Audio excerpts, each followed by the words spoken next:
Good evening, beautiful viewer, and welcome. Wherever you are in the world, whatever the hour on your clock, find a quiet moment, settle in. The world outside with its electric lights and digital hum can wait. We are about to travel back to a time illuminated only by fire and faith. Perhaps leave a note of the time and place you are listening from, a small marker in the present, before we journey deep into the past. It serves as a reminder that the world we are about to enter, for all its strangeness, is the very foundation of our own. We think of a wedding as the culmination of a choice, a public declaration of a private love. But in the long, dark corridors of the Middle Ages, marriage was rarely a matter of the heart. It was a matter of state. It was a weapon, a treaty, a business merger, and a seal on a dynastic ambition. And its first, strangest, and most unsettling chapter often began not with a kiss, but with a contract signed over the heads of children who could barely write their own names. This was the world of the child betrothal, the sponsalia de futuro, and it is where our story of the weirdness of medieval weddings must begin. To understand the practice, we must first understand the world that birthed it. The medieval period, particularly for the aristocracy, was a relentless, high-stakes game of survival and advancement. Land was power, bloodlines were currency, an unsecured border, a rival claimant to a title, or a lack of a male heir could spell the utter ruin of a family that had spent generations clawing its way to prominence. In this precarious environment, the womb of a noblewoman was a strategic asset, and her children were political instruments from the moment of their birth. A daughter was not simply a daughter. She was a potential peace treaty, a living seal on an agreement that could end a war or secure a frontier. A son was not just a boy, he was the future of a dynasty, and his marriage was the single most important alliance he would ever forge, a conduit for acquiring territory, titles, and influence. The stakes were far too high to leave such a critical decision to the fleeting passions and unpredictable whims of young adults. The planning had to start early, terribly early. The legal and theological framework for this practice was solidified in the 12th century, a period of profound intellectual and legal organization within the Catholic Church, often referred to as the 12th century Renaissance. Before this, marriage customs across Europe were a chaotic and fascinating mix of local traditions, Germanic tribal law, and the lingering vestiges of Roman civil law. A marriage could be made by capture, by purchase, the bride price, or by simple cohabitation. It was a jurist monk named Gratian, working in the burgeoning intellectual hub of Bologna around the year 1140, who brought a semblance of order to this chaos. His monumental work, the Concordia Discordantium Canonum, known to history as the Decretum Gratiani, became the cornerstone of ecclesiastical canon law for the next 800 years. Gratian's genius was to collect thousands of existing legal texts, papal decrees, opinions of church fathers, conciliar canons, penitentials, and apply a scholastic method of logic and reason to harmonize their contradictions. Within this vast legal tapestry, Gratian and the canon lawyers, the decretists, who followed him, made a crucial distinction between two types of marital vows, a distinction that would shape the lives of millions. The first and most powerful was sponsalia de praesenti, or espousal by words of the present. This was a vow exchanged by two people of legal age stating in the present tense, "I take you name as my lawful wife," or "ego te accipio in meam uxorum," that they were married. In the eyes of the church, if these words were spoken with true intent by both parties, the couple was instantly and irrevocably married. The act was sacramental. It required no priest, no witnesses, no public ceremony. It was a clandestine marriage, and while the church increasingly frowned upon its secrecy and encouraged a public blessing, it was forced to recognize its absolute validity. This vow, once spoken, could not be undone by any earthly power. It was a true marriage.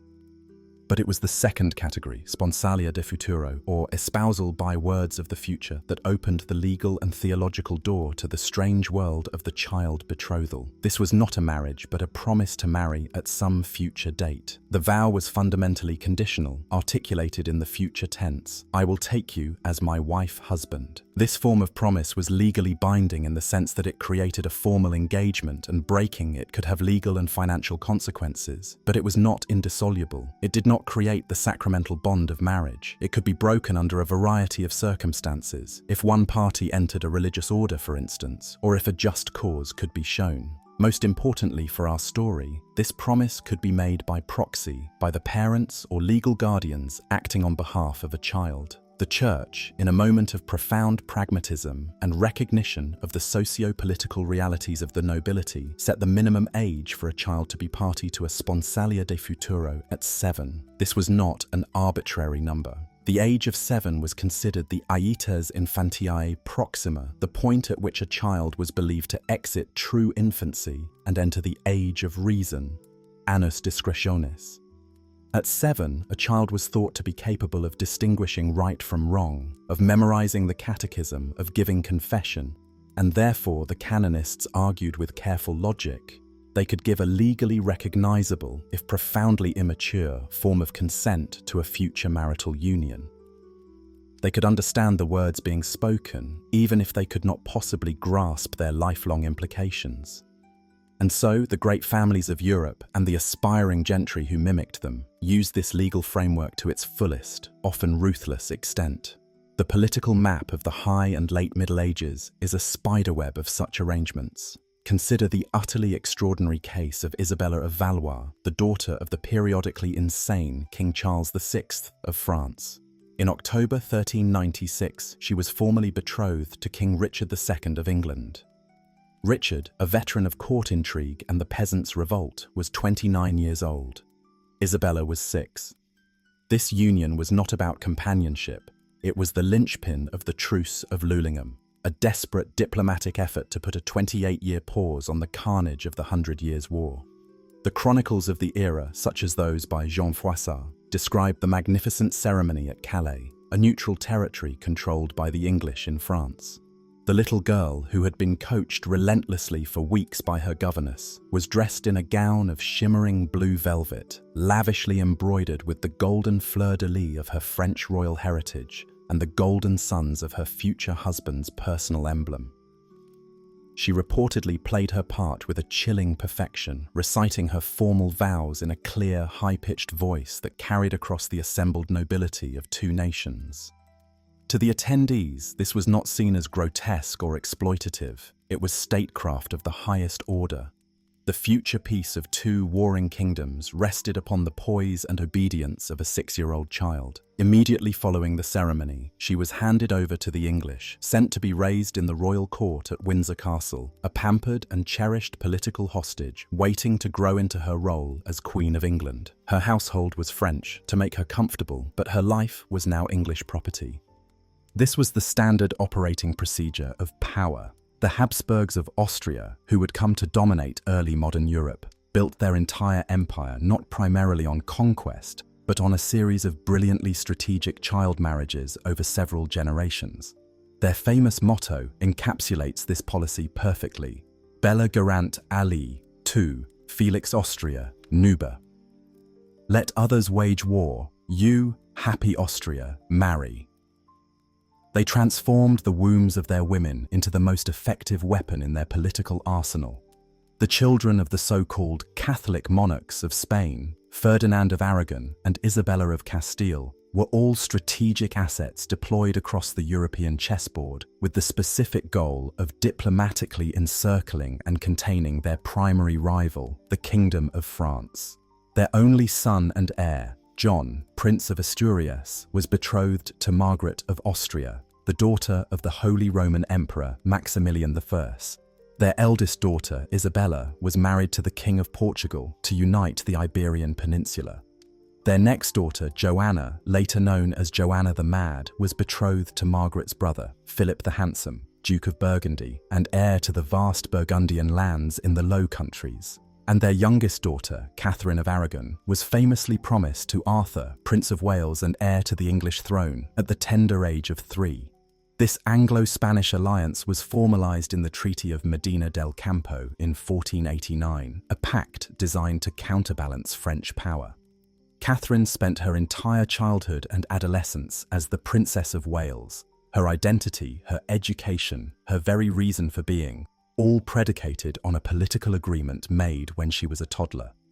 When she was finally sent to England as a teenager, she was a stranger in a strange and often hostile land, her fate entirely in the hands of her new family. The ceremony of a sponsalia de futuro was a deeply serious and public affair, a piece of social theatre designed to leave no one in any doubt as to the binding nature of the promise that had been made. While it could be held in private, it was often conducted at the door of the parish church, the in facie ecclesias, to ensure public witness. The children, dressed in miniature versions of adult finery, would be brought forward by their parents. They were not active participants so much as living symbols of the contract, the central props in their own life story. A priest would typically preside, lending the event a holy veneer, but his role was often secondary to that of the notary. The notary, a professional man of law, was there to read aloud and then meticulously record every detail of the written marriage contract, the instrumentum notarial. This document was the true heart of the matter. It would specify in painstaking and often excruciating detail the lands, the titles, the castles, the knight's fees, the bags of silver, and the political claims that constituted the bride's dowry, de Dios. It would also detail the groom's countergift, the donatio propter nuptias, which was property settled on the bride for her financial security should she be widowed. The contract would also lay out the staggering financial penalties and land forfeitures that would be incurred by either family if they were to default on the agreement. The symbolic core of the ceremony was the joining of the right hands, the ancient Roman gesture of dextrarum iunctio. The father of the girl, as her legal guardian, would physically place her small hand into the hand of the boy, or more often, into the hand of the boy's father or legal representative. This physical act symbolized the transfer of authority and the forging of a new bond. A betrothal ring, an annulus sponsalicius, was frequently given. This was not a wedding ring in the modern sense, but a physical token of the contract, a valuable object that served as a material sign of the binding promise. It was often worn on the fourth finger of the right hand. Following this, the children, prompted by their parents or the priest, would be made to recite the formulaic vows. I, name, promise that I will, at a future time, take thee, name, to be my lawful wife, husband, if the Holy Church permits it.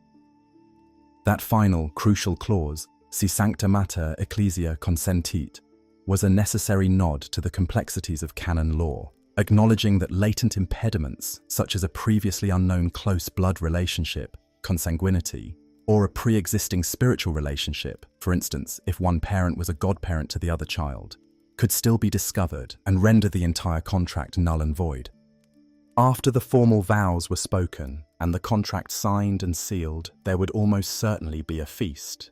This was not a celebration of love, but a celebration of a successful negotiation, a public performance of the new alliance. Minstrels would play, epic poems celebrating the lineage of both families might be recited, and endless toasts would be drunk to the prosperity of the new union. For the two children at the center of this grand spectacle, it must have been an overwhelming and deeply bewildering experience. One vivid account from the 15th century surrounding the marriage of Richard, Duke of York, one of the princes in the Tower, describes his betrothal and wedding at the age of 4 to the 5-year-old heiress Anne de Mowbray. The little Duke, now also the Duke of Norfolk through his wife, was reportedly far more interested in the elaborate sugar sculptures or subtleties on the banquet table than in his new bride, who fell asleep in the middle of the feast, exhausted by the weight of her ceremonial robes and the incomprehensible nature of the day. Their lives were now legally and financially intertwined, their futures mapped out in a legal document, yet they remained what they were. Small children caught in a vast and impersonal machine of power, their personal feelings entirely irrelevant to the proceedings. What then happened in the long, liminal years that stretched between the promise of the sponsalia de futuro and the eventual wedding day? This period of waiting could last a decade or more, and the experience of the betrothed children varied greatly depending on their status, the political climate, and the specific terms of their contract. In many cases, particularly for high-profile international alliances, the betrothed girl would be sent to live in the household of her future husband's family. This served a crucial dual purpose. Firstly, it allowed her new family to closely monitor and control their valuable investment, ensuring her health and, above all, her chastity. Secondly, it was a process of cultural assimilation. The girl was expected to learn the language, the courtly etiquette, the social customs, and even the political leanings of her new country. She would be educated by tutors, and her curriculum would be laser-focused on the skills deemed necessary for a noble lady: the complex management of a large household, the art of polite conversation, music, dance, perhaps some reading of devotional texts, and above all, the installation of the virtues of piety, obedience, and silence. Her virginity, the guarantor of any legitimate heir, was guarded with a paranoid vigilance. She was surrounded by ladies-in-waiting who were both companions and spies, their primary duty being to ensure no hint of scandal could ever touch her. In other circumstances, the betrothed children remained with their own families, their lives running on parallel tracks, their only direct contact being through carefully orchestrated formal letters and the occasional highly chaperoned public meeting. The correspondence that passed between them offers a fascinating glimpse into their world. Often these letters were stilted and formulaic, likely dictated by or heavily edited by tutors and chaplains, filled with pious platitudes, formal inquiries about health, and dry updates on their educational progress. They were less personal communications than they were diplomatic status reports. Yet even through the stiff parchment of these official exchanges, a flicker of genuine human connection can sometimes be perceived. We see this in the tragic story of Margaret of Austria, the same Margaret betrothed to the Dauphin of France. Raised at the French court from the age of 3, she was known affectionately as La Petite Reine, the Little Queen. By all surviving accounts, she developed a deep and genuine affection for the young King Charles VIII, the boy she had been taught her entire life was her destiny. The psychological blow and public humiliation she suffered in 1491, when Charles, for reasons of cold political expediency, repudiated their long-standing betrothal to instead marry Anne of Brittany, was catastrophic. It was a brutal lesson in the realities of power, and the trauma of this rejection is said to have shaped her formidable and cynical political character for the rest of her life. Her story serves as a stark and poignant reminder that while these arrangements were fundamentally political, the hearts and minds of the children involved were still human, still vulnerable to attachment and to pain. But this brings us to the most legally fascinating and psychologically complex aspect of the entire system: the escape hatch. What if, upon reaching the legally defined age of maturity, one of the children simply said, no? What if they refused to proceed? Herein lies a profound tension at the very heart of medieval canon law, a conflict between the rights of the family and the theological necessity of individual free will. The Church, in its sophisticated wisdom, had built in a safety valve. While the parents, acting as guardians, could legally make the promise of a future marriage, the sponsalia de futuro, that vow could only be transformed into a true, binding and sacramental marriage, a sponsalia de presenti, by the free and uncoerced consent of the two individuals themselves, expressed personally upon reaching the legal age of consent. This age of consent was set by canon law at 12 for girls and 14 for boys. These ages were tied to the presumed onset of puberty and the physical ability to consummate the marriage and produce children. At any point after reaching this age, but before the marriage had been consummated, either party had the legal right to formally renounce the betrothal contract made on their behalf years earlier. This was not a simple matter of changing one's mind. It required a formal declaration, often made before a church official or a notary, in which the individual would clearly state their dissent from the promise. If this dissent was properly registered, the betrothal was legally dissolved. The promise was broken, and both parties were free to marry others.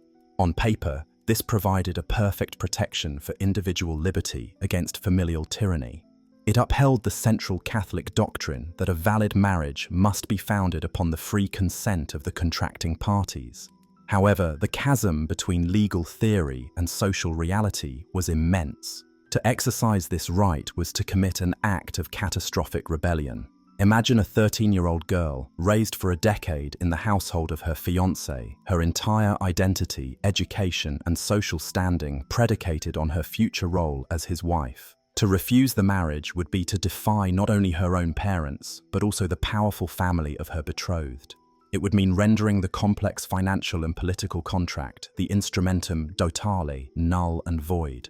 Her family would face immense financial penalties, potentially the loss of critical lands or the return of a massive dowry that had long since been spent. They would suffer a profound public dishonor, a loss of face that could damage their standing for generations. The repudiated family would view the act as a grave insult, potentially leading to a breakdown of a crucial alliance, the resumption of a feud, or even outright warfare. The pressure placed on these young adolescents was therefore almost unimaginable. They would face threats, emotional blackmail, pleas to familial duty, and the promise of divine displeasure from their parents, their confessors, and every authority figure they had ever known. A young woman who refused would be seen as disobedient, ungrateful, and a disgrace to her lineage. Where would she go? Her own family, having lost the dowry and the alliance, might see her as nothing but a liability. Her future marriage prospects would be utterly ruined. What family would want to take on a girl known for such willful defiance? She would likely be forced into a convent, her choice being either an unwanted marriage or a life of cloistered imprisonment. For a young man, the pressure was equally intense. To refuse meant defying his father, the patriarch of his family, and jeopardizing the strategic gains, the land, the titles, the power that the marriage was designed to secure. He would be seen as undermining his own inheritance and the future of his dynasty. Consequently, while the right to dissent was legally enshrined, it was a right that was almost never exercised in practice, especially within the high nobility. The social, political, and financial cost was simply too great. The choice presented to a 12-year-old girl or a 14-year-old boy was, in almost every meaningful sense, no choice at all. The path had been laid for them in infancy, and the walls on either side were too high to climb. The child betrothal system, therefore, stands as a powerful and unsettling example of how medieval society navigated the inherent conflict between the needs of the collective, the family, the dynasty, the state, and the dawning concept of the rights of the individual. It was a system that used the language of consent to enforce a reality of coercion, a strange and unsettling prelude to the wedding day itself, which carried with it its own bizarre set of rituals and expectations. The journey from the nursery to the altar was a legal and political minefield, and for the children at its heart, it was a process that erased their childhood and replaced it with a script they had no hand in writing. This initial stage, the cold and calculated contract of the sponsalia de futuro, set the stage for a union that was fundamentally a public transaction, long before it ever became a private relationship. The promise had been made, the contract signed, the years of waiting finally at an end. The child bride was now a woman, the boy a man, their separate lives about to be forged into a single, indivisible unit. The wedding day dawned, not with the quiet intimacy of personal joy, but with the clamor and weight of public expectation. For a medieval wedding was not an event that happened to a couple. It was a spectacle that happened for a community, a town, a kingdom. It was a piece of high theatre in which every citizen had a role, and privacy was a concept so alien it might as well have belonged to another world. The day was a performance of power, a confirmation of law, and a communal ritual, and its weirdness lay in this profound and total lack of separation between the private self and the public gaze. The day began with the procession. This was no simple walk to a church. It was the first act of the drama, a moving tableau designed to display the status, wealth, and honor of the two families involved, particularly the bride's. From the moment she stepped out of her father's house, she was no longer a private individual. She was a symbol on public display, her body a vessel for her family's lineage and her dowry's value. Her journey through the crowded, narrow streets of the town was a carefully choreographed spectacle. The streets themselves would have been transformed. Wealthy families would hang their finest tapestries and carpets from the windows of their houses, vibrant splashes of color against the grimy backdrop of timber and plaster. The ground, usually a morass of mud, animal waste, and household refuse, would be strewn with fresh rushes, sweet-smelling herbs, and flower petals, a fragrant and temporary illusion of purity. The bride herself was the centerpiece, and her attire was a declaration. The modern image of a white wedding dress is a 19th century invention, a legacy of Queen Victoria. A medieval bride wore her absolute best, and her best was designed to be a statement of cost. Her gown would be made of the most expensive fabrics her family could afford, rich, deep-hued velvets from Italy, shimmering silks from the Byzantine East or even distant Cathay, or intricate brocades woven with threads of real gold or silver. The colors were deeply symbolic and intensely vibrant. Deep blues dyed with precious woad or impossibly expensive indigo signified piety and fidelity, associating the bride with the Virgin Mary. Rich crimsons and scarlets derived from the costly Kermes insect declared nobility and power. Emerald greens spoke of hope and fertility. The gown itself would be heavy, multi-layered, and trimmed with the most luxurious fur her family's status permitted, ermine for royalty, sable or marten for the high nobility. Her sleeves might be so long they trailed on the ground, an ostentatious display of impracticality that screamed, "I am so wealthy, I do not need to use my hands for labor." Over the gown, she might wear a mantle or cloak, equally lavish, pinned at the shoulder with a massive jewel-encrusted brooch. Her hair, a potent symbol of her virginity and maidenhood, would be worn loose and uncovered, flowing down her back in a carefully combed cascade. Upon her head she would wear a chaplet, a circlet of fresh flowers and herbs, or for the very wealthy, a golden circlet set with pearls and gemstones. Her face, however, would likely be impassive, a mask of serene neutrality, the emotional display we associate with a wedding day. Tears of joy, radiant smiles, was not part of the required performance. Her role was to be beautiful, dignified, and a testament to her family's magnificent wealth. She did not walk alone. She was the head of a parade. Before her would march minstrels playing shawms, lutes, and tabors, a joyous noise to announce her coming. Her male relatives, her father, her brothers, her uncles, would flank her, a human wall demonstrating their protection and their formal giving away of this valuable asset.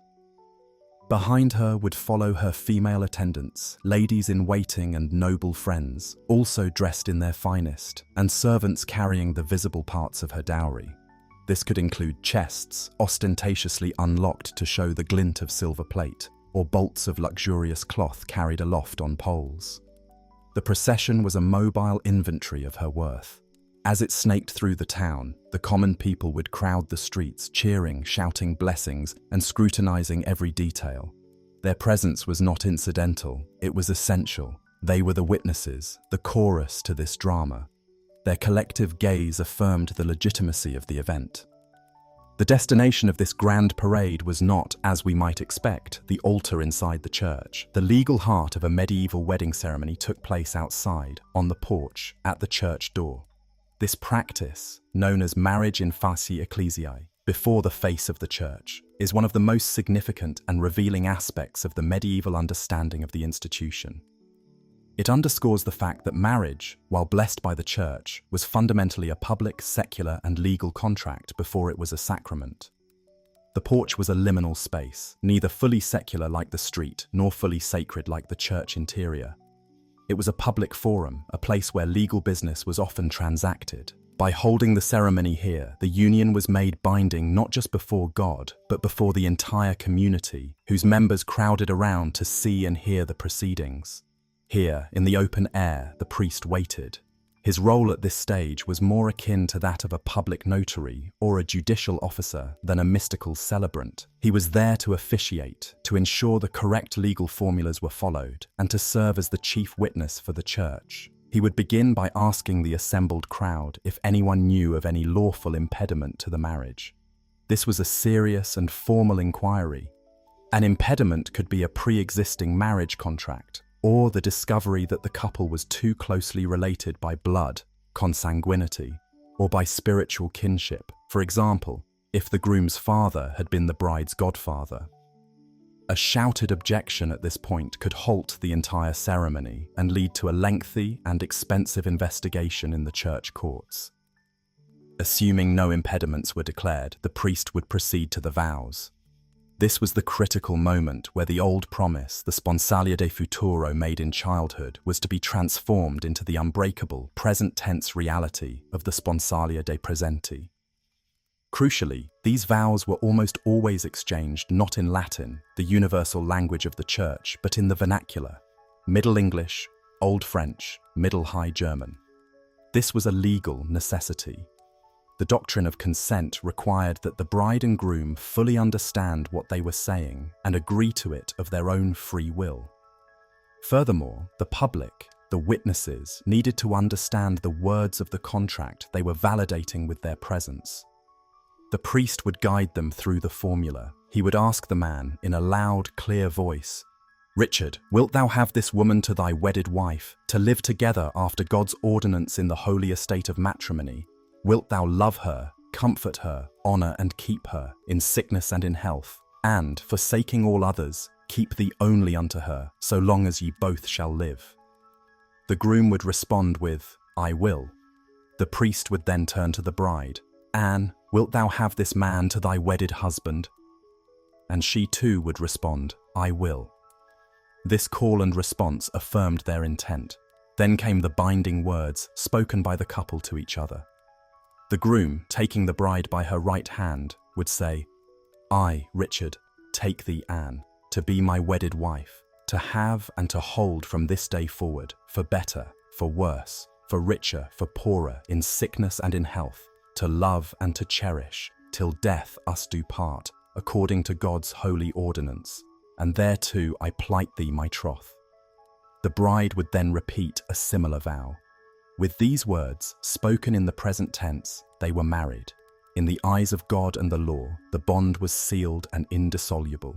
Immediately following the vows came the material confirmation of the contract, the exchange of property. First was the ring. The groom would place a ring, typically plain gold or silver, though sometimes engraved with a devotional phrase or posy, on the bride's finger.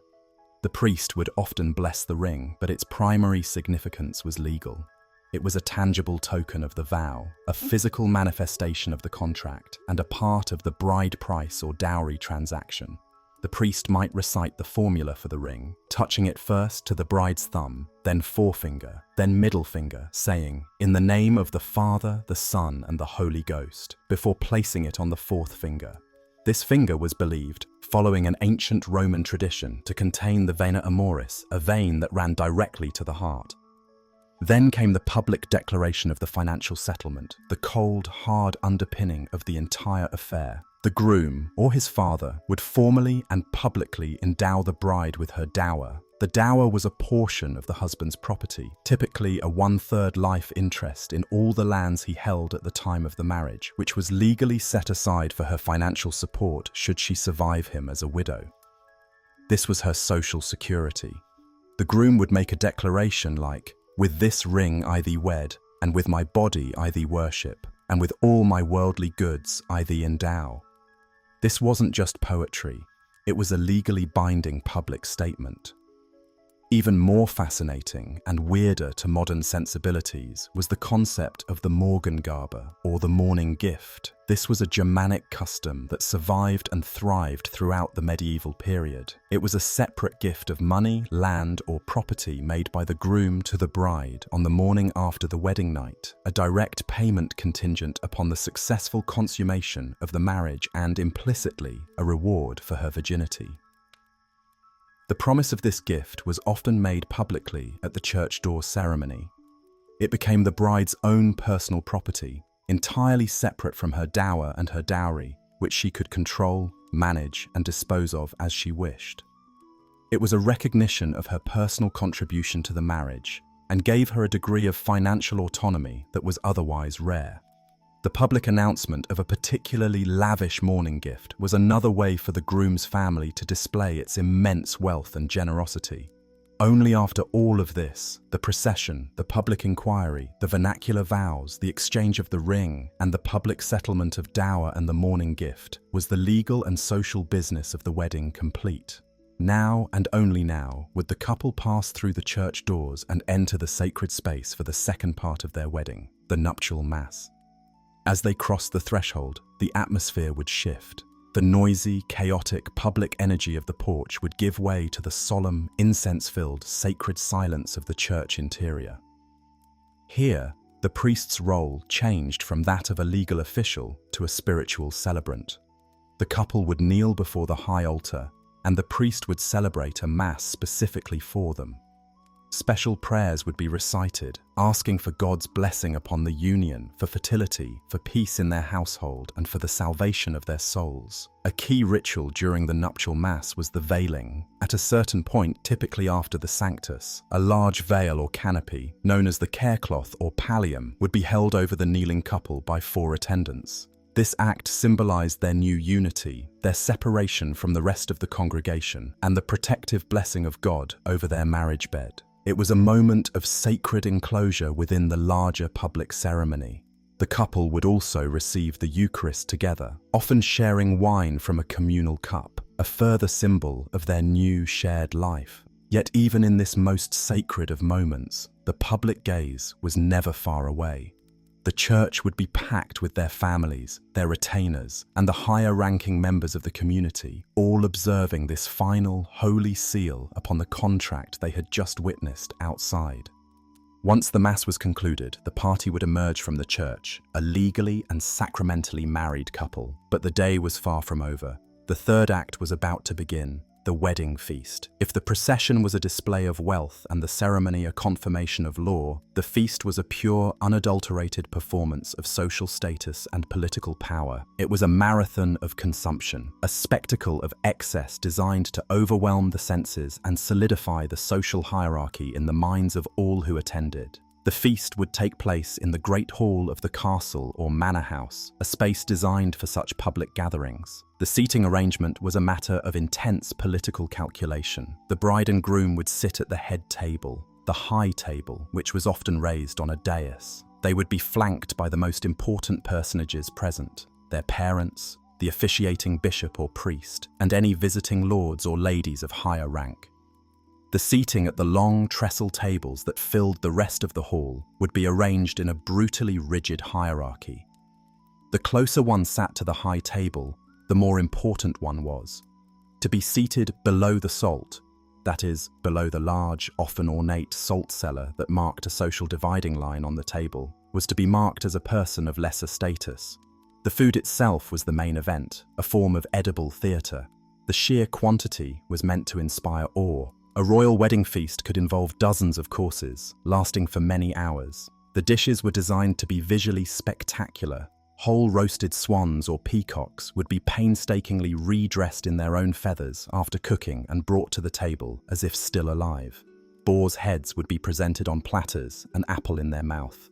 Huge pies, called subtleties or entremets, would be a feature between courses. These were not just for eating.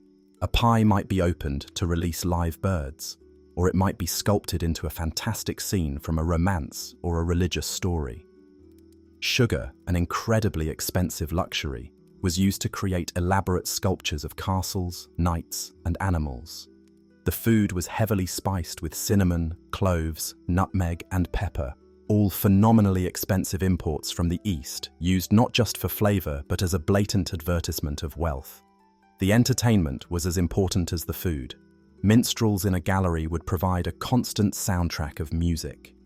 Jesters and fools would mock the guests and perform bawdy tricks. Acrobats and jugglers would perform feats of skill between the tables. A herald might recite a long, elaborate poem tracing the noble lineage of the bride and groom back through generations, reminding everyone of the dynastic importance of the union. Every element of the feast, from the food on the plate to the order of service, was a carefully calibrated message about power. This was not a relaxed party. It was a continuation of the day's political performance. And as the wine flowed and the hours wore on, the formal atmosphere would begin to break down, becoming louder, rowdier, and more boisterous, all leading up to the final and perhaps strangest public ritual of the medieval wedding day, the formal witnessed journey to the marriage bed. The last course of the wedding feast had been cleared away. The final dregs of Hippocras, that sweet, spiced wine, had been drained from the goblets. The great hall, for hours a theatre of calculated excess, now echoed with a different kind of energy. The solemnity of the church porch and the sacred hush of the nuptial mass were distant memories, drowned out by hours of feasting, drinking, and boisterous celebration. The air was thick with the smells of roasted meat, wine, and sweat. The minstrels played louder, the jokes grew broader and more explicit, and the formal seating hierarchy began to fray at the edges. But the day's performance was not yet over. The final act, the most intimate and yet the most disturbingly public, was about to begin. This was the bedding ceremony, a ritual that stands as one of the most profound and alien illustrations of the medieval worldview, where the concept of a private life, especially for the nobility, simply did not exist. It began with another procession. The bride and groom, who had been seated at the high table like living effigies for most of the day, were now raised to their feet. But they were not left alone. They were enveloped by the crowd, which surged forward to escort them from the great hall to the bedchamber. This was not a quiet, romantic retreat. It was a boisterous, chaotic, and often drunken parade, a river of people flowing through the cold stone corridors of the castle. At the head of the procession would be the musicians, playing loud, ribald tunes. Following them were the highest-ranking guests, the parents of the couple, their close friends, their attendants, and even the priest or bishop who had officiated the ceremony. Everyone of importance was expected to participate, to bear witness to this final, crucial stage of the union. Their presence was not optional, it was a duty. They were there to see the couple safely and publicly to bed. The destination was the great chamber, which, despite containing the marital bed, was not a private bedroom in any modern sense. It was a semi-public space, often used for receiving important guests or conducting business. The bed itself was the focal point of the room and a significant piece of furniture, a testament to the owner's wealth. It was a massive wooden structure, often intricately carved, and large enough to accommodate several people. It was elevated on a platform and, most importantly, was equipped with heavy, luxurious curtains that could be drawn to create a small, enclosed space, a room within a room. These curtains were essential, for they provided the only sliver of privacy the couple would have all night. As the procession flooded into the chamber, the atmosphere shifted once again, becoming a strange and unsettling blend of sacred ritual and profane revelry. The first order of business was the formal blessing of the bed. The priest would step forward, his role momentarily shifting back from that of a wedding guest to a spiritual officiant.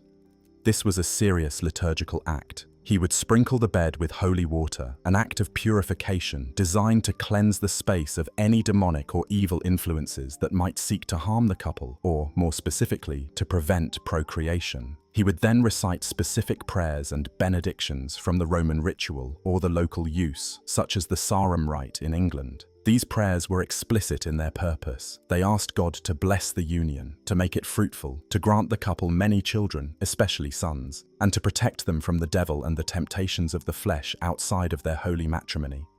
One such prayer might ask, "Bless, O Lord, this chamber and all who dwell within it," while another would be more direct, asking God to bless this marriage bed, so that all who lie upon it may be secure in thy peace, and may abide in thy will, may live and grow old in thy love, and may be multiplied in length of days. It was, in essence, a form of sanctified exorcism, consecrating the space of consummation and framing the physical act to come as a sacred duty performed in the service of God and dynasty.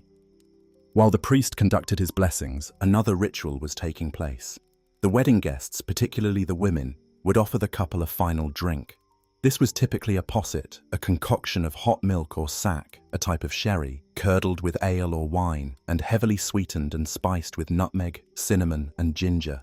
These spices were not just for flavor, they were widely believed to be potent aphrodisiacs, intended to warm the blood, stir desire, and ensure the groom's virility for the crucial task ahead. The sharing of the posset cup was the final communal act of nourishment, a last toast to fertility and a successful consummation before the couple was left to their own devices. Then came the public undressing. The bride and groom would be separated and surrounded by their attendants and friends of the same sex. The groom would be taken by his companions, his brothers, his cousins, the young knights of his retinue, who would jovially and roughly begin to remove his formal wedding clothes. His doublet, his hose, his fine linen shirt were all stripped away, accompanied by a barrage of bawdy jokes, puns, and explicit advice about the night's activities.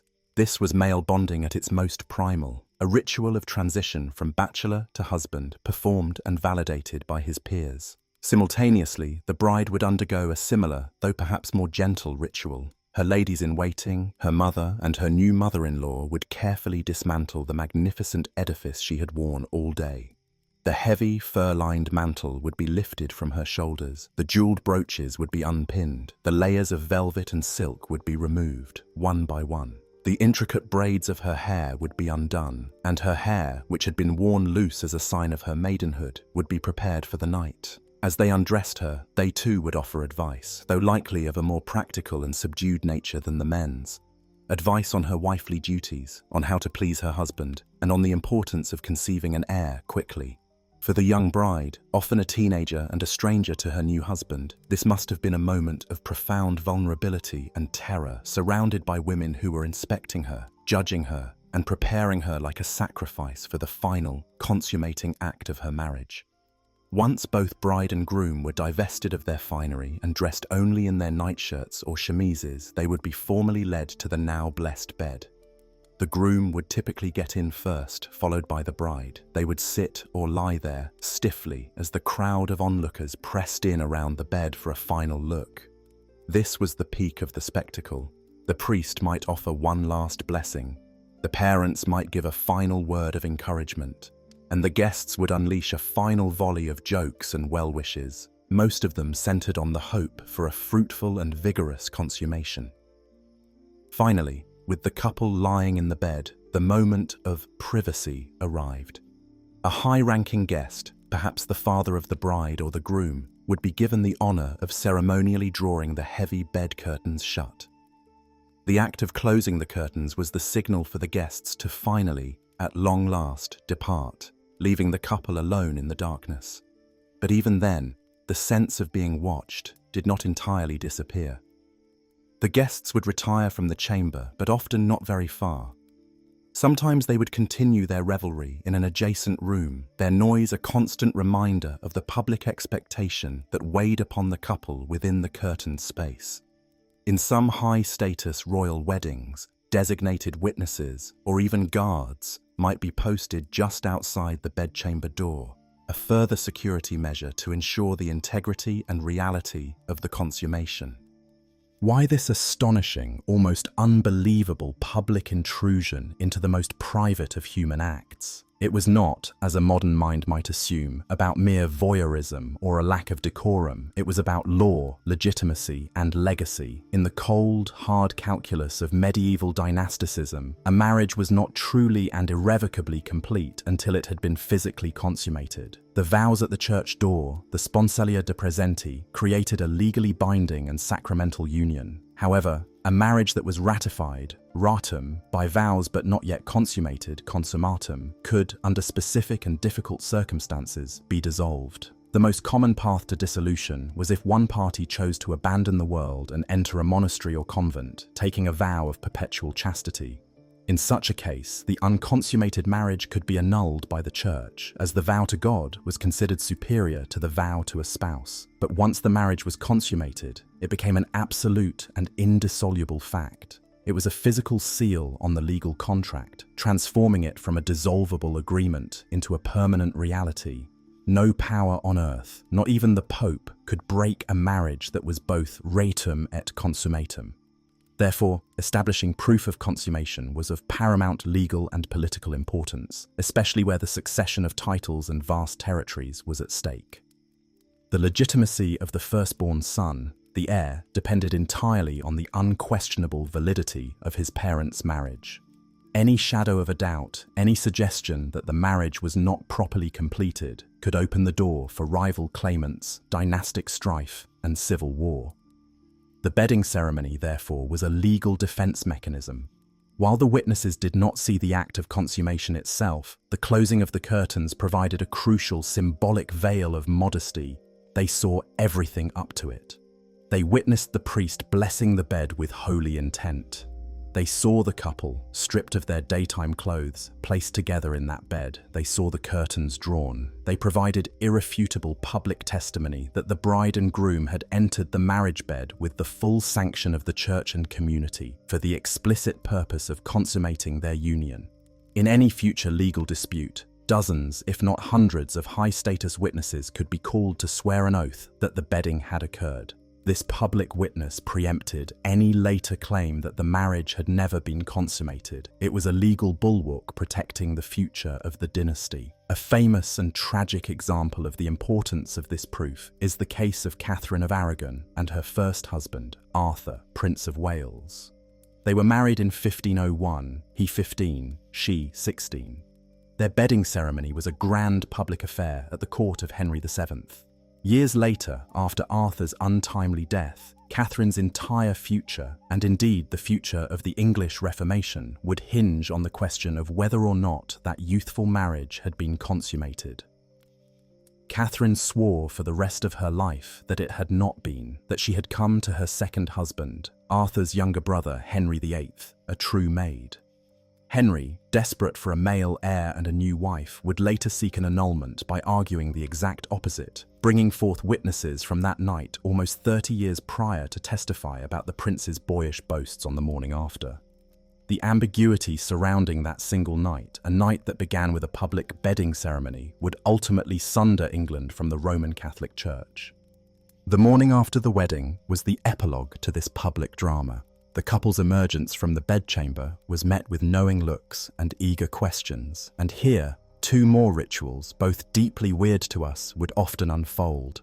The first was the Morgengabe, the morning gift, which we have touched upon. Now was the moment of its actual presentation. The groom would bestow upon his new wife the lands, the castle, or the purse of gold that had been promised. This was not just a romantic gesture, it was a transaction. It was his formal, material acknowledgement that the marriage had been successfully consummated and, implicitly, that she had come to him a virgin. It was her payment for fulfilling her side of the biological bargain, and the property was now hers alone, a source of personal power and security. The second and far more brutal ritual was the inspection and potential display of the tokens of virginity. For a royal or high noble marriage, where the stakes of legitimacy were highest, the bedsheets from the wedding night would be collected by the senior ladies-in-waiting. They would be inspected in private for the bloodstains that would offer proof of the bride's broken hymen. In some cases, these sheets, the mapper, would be discreetly shown to key family members, or even, in some extreme circumstances, publicly displayed to the court as irrefutable evidence of the bride's honor and the validity of the union. For the young bride, the pressure of this moment is almost impossible to comprehend. Her entire value, her family's honor, and the security of the political alliance rested on her ability to produce this physical proof. Menstruation could be mistaken for it, but a lack of blood, for any number of perfectly natural reasons, could be catastrophic. It could lead to her repudiation, the annulment of the marriage, disgrace for her family, and her own ruin. The wedding night was not just a personal milestone, it was a public test, and one she could fail with devastating consequences.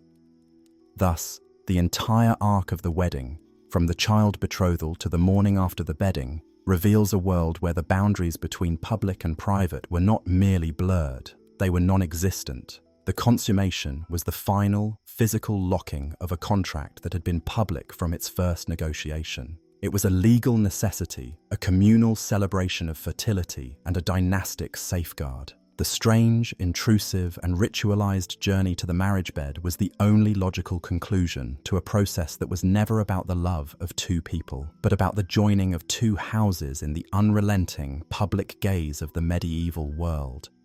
We have walked the formal path, we have navigated the cold calculus of the child betrothal, witnessed the public theatre of the church door vows, and survived the suffocating intimacy of the bedding ceremony. These were the sanctioned, legally significant pillars of medieval marriage. But beneath this rigid framework of law and dynasty lay another world, a much older and stranger world, humming with unseen energies, ancient fears, and deeply bizarre folk traditions. This was the world of superstition, of sympathetic magic, of rituals so strange they defy modern comprehension. To understand the medieval wedding, we must understand that for the people living it, the air itself was thick with peril and possibility. The greatest dangers were not rival families or political machinations, but the invisible forces of malice that could curdle milk, blight crops, and most terrifyingly of all, strike a new marriage with impotence, barrenness, or death. The weirdness was a shield. Let us begin with the bride on the morning of her wedding. We see her dressed in her finery, a symbol of wealth and lineage. But she was also a target.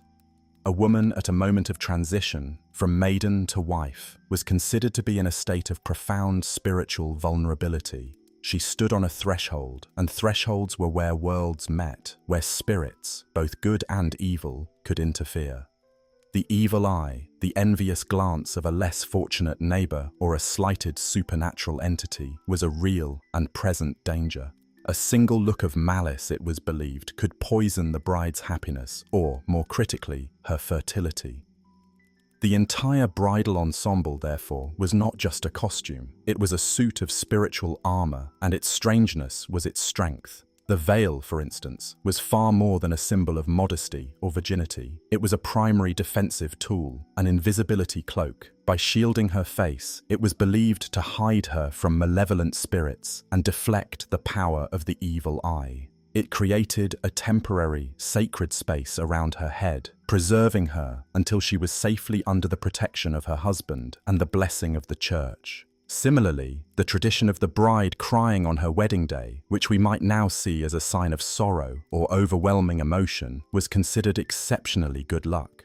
Her tears were a form of magical misdirection. They were thought to fool any lurking demons or jealous fairies into believing she was miserable. An unhappy bride was not a worthy target for a curse. A radiantly happy one was an irresistible prize. By performing sadness, she was safeguarding her future joy. Furthermore, it was believed that if she shed all her tears on her wedding day, she would have none left to cry during her marriage. It was a preemptive purging of sorrow. Then there was the ancient magic of colors and objects. The origins of the familiar rhyme, something old, something new, something borrowed, something blue, lie buried in this medieval mindset of magical protection. Something old was not about nostalgia. It was a direct link to the past, a way of carrying the protection of one's ancestors and the continuity of the bloodline into the new union. It connected the bride to her mother and grandmothers, drawing on their proven fertility. Something new was a symbol of the future, a hopeful appeal for prosperity, success, and a new life in a new family. Something borrowed was a particularly potent piece of sympathetic magic. A bride would borrow an undergarment or a token from a friend who was already happily married and, crucially, had many healthy children. The goal was to borrow that woman's good fortune and fertility, to have it rub off on her. And something blue, a color long associated with the Virgin Mary, was a direct appeal for divine protection, fidelity, and purity. It was the color of heaven, a powerful ward against the forces of darkness. A bride armed with these four tokens was walking into a spiritual battle, fully equipped. The journey to the church was fraught with similar magical perils. It was considered disastrously bad luck for the bride to trip or fall, as this was a clear omen of a stumble-filled marriage. It was also considered terrible luck for her to look at her own reflection in a mirror after she was fully dressed. To do so was to risk leaving a part of her soul behind in the glass, weakening her at this critical moment. The path of the procession was itself a ritual. The herbs and flowers strewn on the ground were not just decorative, each had a meaning. Rosemary stood for remembrance and fidelity. Sage signified wisdom.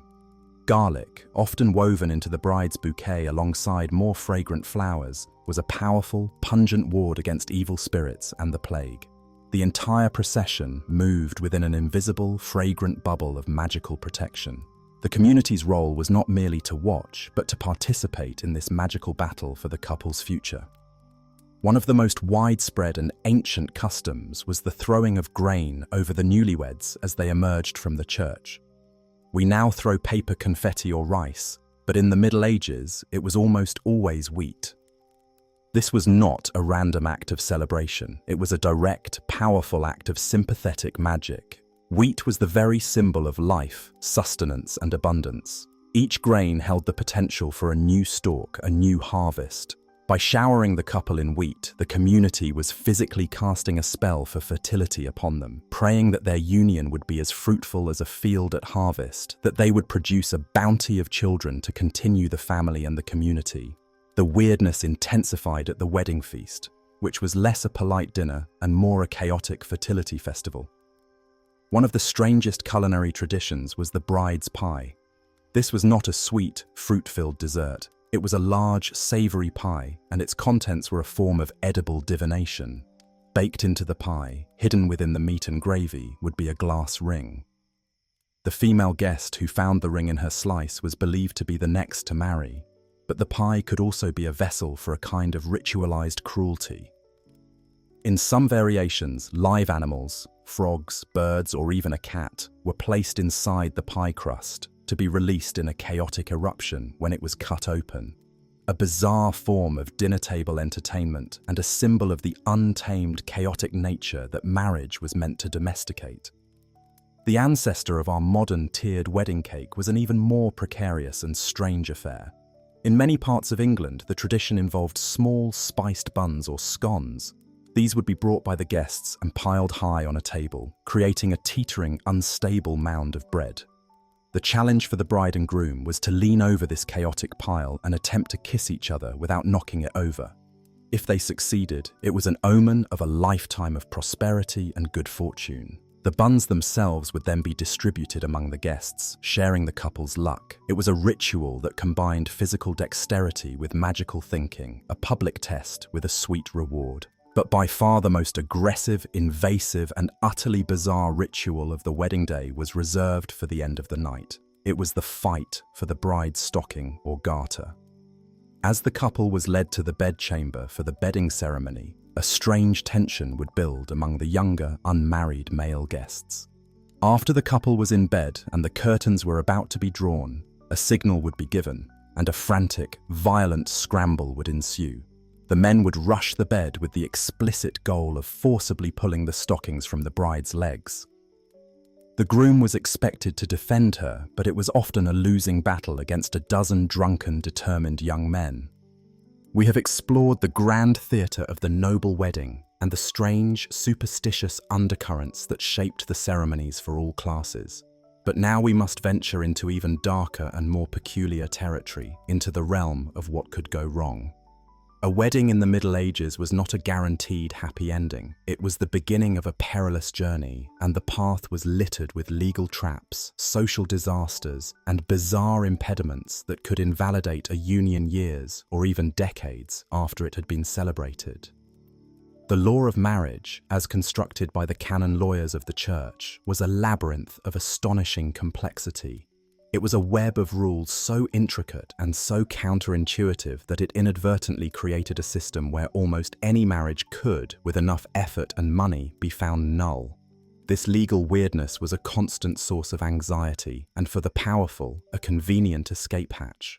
The core of the problem lay in the concept of impediments to marriage. These were conditions that, if proven to exist at the time of the wedding, meant that a true marriage had never taken place in the eyes of God. A marriage annulled on these grounds was not a divorce. Divorce as we know it did not exist. An annulment was a declaration that the marriage was void from the very beginning, that it was a legal fiction. The children of such a union were, in the stroke of a pen, rendered illegitimate bastards, incapable of inheriting titles or property. This was the ultimate dynastic weapon, and the grounds for it were terrifyingly broad and strange. The most notorious and confusing impediment was that of consanguinity and affinity. Consanguinity was a relationship by blood. Affinity was a relationship by marriage. The Church, in its desire to prevent incest and promote social harmony by forcing families to marry outside their immediate circle, extended the prohibitions on these relationships to an almost insane degree. In the early Middle Ages, the Church forbade marriage between anyone related within 7 degrees. This did not mean 7 people, but 7 generations. To calculate the degrees, you had to count back from each individual to their common ancestor. For example, third cousins share a great-great-grandparent, a common ancestor 4 steps away from each of them, putting them within the forbidden degrees. In the small, interbred world of the European aristocracy, where everyone was a cousin of some sort, this rule made it virtually impossible to find a suitable, high-status partner to whom you were not related in some forbidden way. Almost every noble marriage in Europe was, technically, incestuous under this rule. The only way to proceed was to obtain a papal dispensation, a special license from the Pope to ignore the impediment. This, of course, required a great deal of political influence and a substantial payment to the papal court. The system thus created a strange reality where the law was so strict that it was designed to be broken, but only by the rich and powerful who could afford to pay for the privilege. For them, a dispensation was a kind of insurance policy. For a lesser noble, the fear of discovering a remote ancestor in common with his wife could be a constant source of low-grade dread. But the truly mind-bending aspect was affinity. Affinity was the kinship of the flesh, created by a sexual union. The law stated that if a man had sexual relations with a woman, he was considered to have entered into a bond of affinity with all of her blood relatives, to the same forbidden degrees as if he were related to them by blood. This had bizarre and far-reaching consequences. For example, if a man had an affair with a woman, he could never legally marry her sister, her daughter, or even her third cousin, because his sexual act with the first woman had made him one flesh with her, and therefore related to her entire family. This legal fiction created a minefield of potential annulments. A king, tired of his wife and desperate for a new one, could suddenly remember a youthful affair he had with the queen's distant cousin. If he could prove it in a church court, his marriage would be declared void. The most famous example of this is, again, the marital saga of King Henry VIII. His entire case for annulling his marriage to Catherine of Aragon rested on this principle. Catherine had first been married to Henry's older brother Arthur. Henry argued that because Catherine and Arthur had consummated their marriage, a point Catherine furiously denied, Catherine had become his sister in the eyes of God and the law. His marriage to her was therefore incestuous, a violation of the laws of affinity. He had required a papal dispensation to marry her in the first place, but he later argued that even the Pope did not have the authority to dispense from what he claimed was a direct prohibition from God found in the book of Leviticus. The entire English Reformation, in a legal sense, was born from the weird arcane logic of the impediment of affinity. Then there was the impediment of spiritual kinship. This was a relationship created not by blood or by sex, but by the holy sacraments. If a person acted as a godparent to a child at their baptism, they entered into a spiritual relationship with that child and with the child's parents. This spiritual bond was considered so profound that it also created a bar to marriage. A man could not marry his goddaughter, but it didn't stop there. He also could not marry the child's mother, as they were now spiritual co-parents or compadres. The prohibition could even extend to the godparent's own children. The child of a godparent and the godchild were considered spiritual siblings and could not marry. In a small village where the same respected individuals might be asked to be godparents for many children, this rule could drastically shrink the pool of eligible marriage partners and create a web of spiritual relationships that was almost as complex as the web of blood kinship. Imagine discovering, 10 years into your marriage, that your wife's father had been the godparent at the baptism of your cousin. In the strictest interpretation of the law, this could be grounds to annul your union. Beyond these relational impediments lay the even stranger world of curses and malevolent magic. Canon law recognized the existence of the impediment of maleficium, which was impotence or an inability to consummate the marriage that was believed to have been caused by an act of witchcraft. This was not just a folk belief, it was a formal legal category. If a couple could not consummate their marriage, and they believed it was because an enemy had cast a spell on them, they could sue for an annulment in a church court. The court proceedings for maleficium were surreal. The court would have to determine first if the couple was truly unable to have intercourse. This often involved a physical inspection of the couple by a panel of midwives or surgeons who would report on their physical condition. The husband's virility might be tested with a prostitute to see if the problem was specific to his wife, which would suggest a targeted curse. The couple would be questioned in excruciating detail about their attempts at consummation. Then, the court would have to determine if the impotence was from natural causes or from witchcraft. This could involve testimony about local rivalries, spoken threats, or the discovery of strange objects, like knotted cords or wax figures, hidden in the couple's mattress or buried under their threshold. These magic knots, or ligatures, were a particularly widespread fear. It was believed that a witch, by tying a series of knots in a leather cord or a ribbon while uttering a curse during the wedding ceremony itself, could magically tie up the groom's virility, rendering him impotent. The only way to break the curse was to find and untie the knots. This led to a strange counter-ritual. During the wedding, the groom and his close friends would be on high alert, meticulously checking their clothing for any secretly tied knots and suspiciously watching anyone in the congregation who was muttering or fiddling with a piece of string. The groom might also carry protective amulets, such as a piece of wolf bone or a key from a church door, in his pocket to ward off such attacks. The fear of magical sabotage was so real that it created a legal pathway out of a marriage, turning personal anxieties and village squabbles into formal courtroom dramas. Perhaps the most tragically weird impediment was that of a pre-existing contract. As we've seen, a simple exchange of present-tense vows, "I take you as my husband, wife," was enough to create a valid, indissoluble marriage. This could be done anywhere, at any time, with no witnesses. This created the terrifying possibility of bigamy, not through deliberate deception, but through youthful foolishness. Imagine a young man and woman, perhaps in a tavern or a field, carried away by passion, exchanging such vows. In the eyes of the church, they are now married.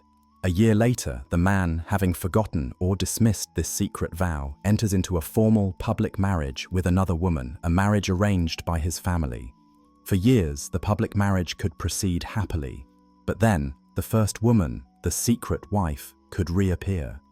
If she could prove that the earlier vow had been made, perhaps by producing a single witness, or by her own sworn testimony which the court might find credible, the man's public, celebrated, and consummated marriage would be instantly declared void. His public wife was not his wife at all, and their children were bastards. He was legally bound to the woman from the tavern. This legal principle, known as the primacy of the first vow, created immense instability and was a gift to blackmailers. It also led to heartbreaking court cases, where a woman who had been a respected wife and mother for 20 years could suddenly be cast out. Her entire life revealed to be a lie, all because of a few words her husband had spoken in a field as a teenager.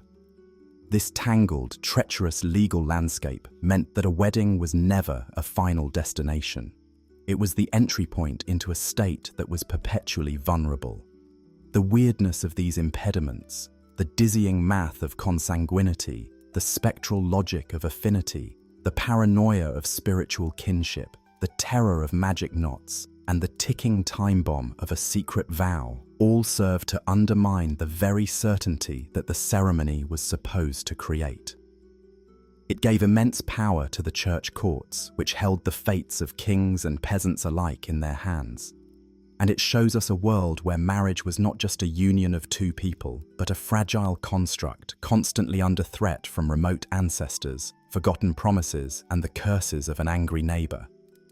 The weirdness was the law itself, and its consequences could be devastating. We have walked the formal path of law and sacrament. We have navigated the cold calculus of the child betrothal, witnessed the public theatre of the church door vows, survived the suffocating intimacy of the bedding ceremony, and peeked into the shadowy world of folk magic that clung to every ritual.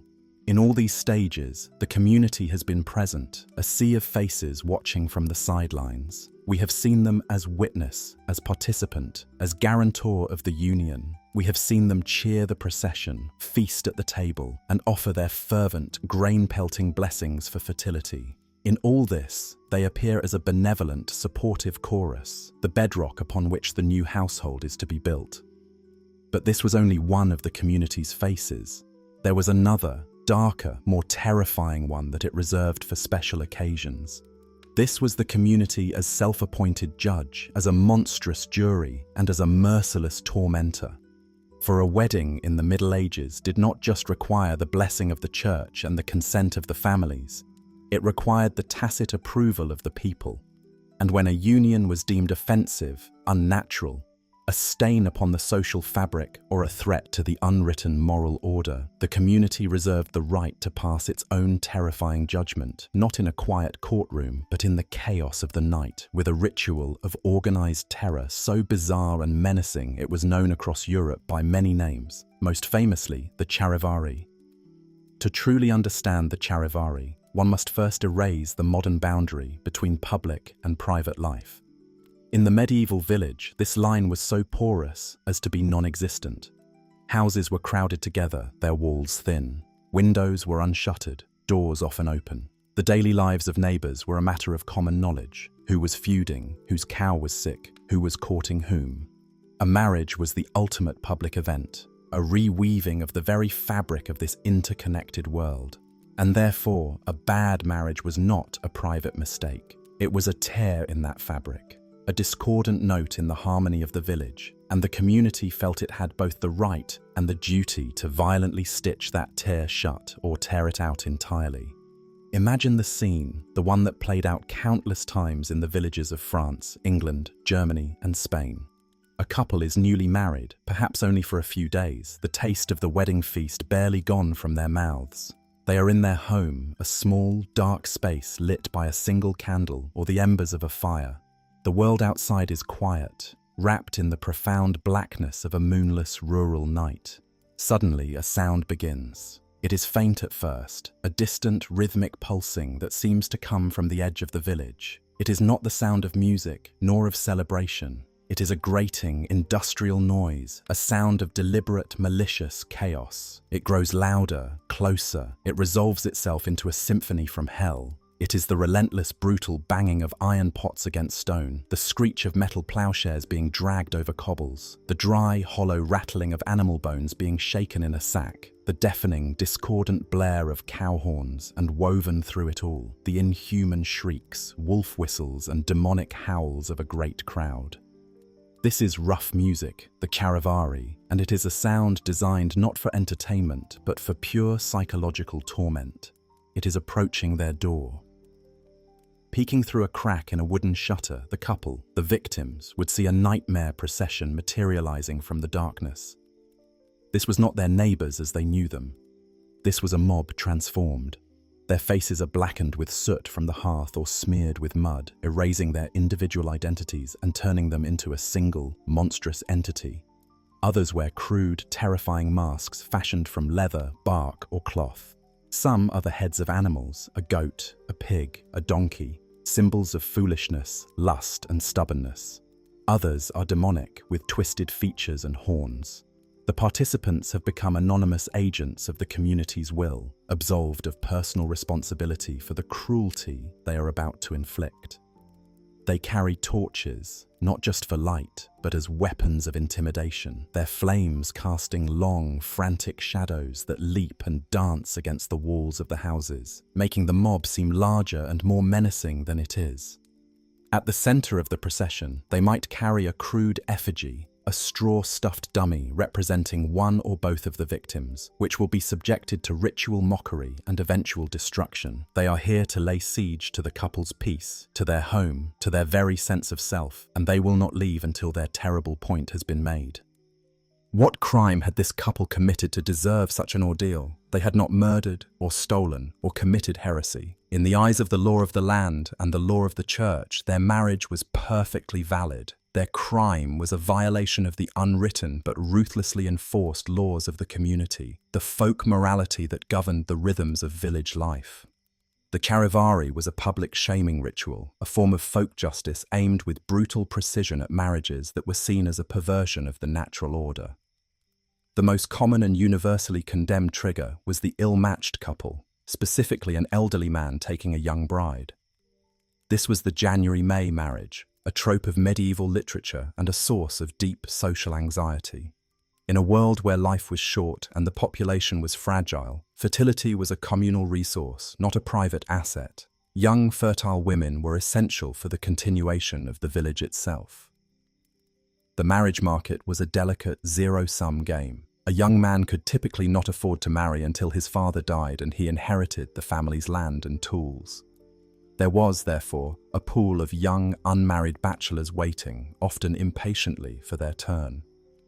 An old, established man, a wealthy widower perhaps, who used his money and status to marry a young woman in her prime, was seen as committing a profound act of social theft. He was stealing a womb from the next generation. It was believed he was hoarding a precious resource that he, in his withered old age, could not properly use, leaving his young bride to languish unfulfilled while a worthy young bachelor went without a wife. The charivari was the young men's violent, furious revenge. In their parade, they would carry an effigy of the old groom, often depicted as a stooped, impotent old fool, or, more pointedly, as a goat, a symbol of lechery, or a cuckold with massive horns already sprouting from his head. They would sing obscene and deeply insulting songs, mocking his physical decay, his presumed lack of virility, and speculating in graphic, humiliating detail on his young wife's inevitable infidelity with one of the very men serenading them from outside. The noise was a symbolic substitution for the sounds of lovemaking they believed were absent from the marriage bed. Another prime target for the community's wrath was the widow or widower who remarried too quickly before a socially acceptable period of mourning had passed. In the absence of written rules, the community had its own very specific, unwritten timetable, and to violate it was a grave insult. It was seen as a profound disrespect to the memory of the deceased spouse, and by extension to the deceased's family who were still their neighbors. A hasty remarriage suggested that the first union and all the social and economic alliances that came with it had been worthless. It implied a shocking lack of feeling that offended the moral sensibilities of a community that saw grief, like marriage, as a public performance. A charivari for a hasty remarriage was a stark and brutal reminder that a person's emotional life was public property. The mob, in its own violent way, was acting as the defender of the honor of the dead.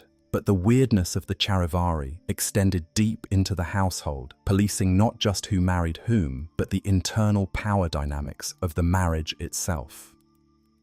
The medieval world was built on a rigid sense of hierarchy, and the family was a microcosm of the kingdom. The husband was the king of his household, the wife his subject. This was the natural, God-given order. A couple who inverted this order was seen as a threat to the stability of the entire community. If a wife was perceived as being too dominant, too loud, if she nagged her husband in public, or, in the ultimate transgression, if she was rumored to physically beat him, she was said to have stolen his breeches. The charivari would be her punishment, a public admonition to return to her proper submissive role.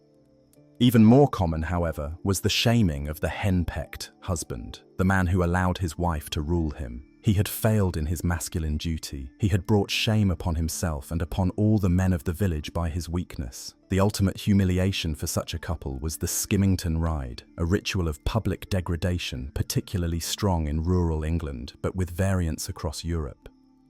The offending husband, or sometimes a neighbor chosen to represent him, would be forcibly seized by the mob and placed on an animal, usually a donkey or an old horse, facing the tail.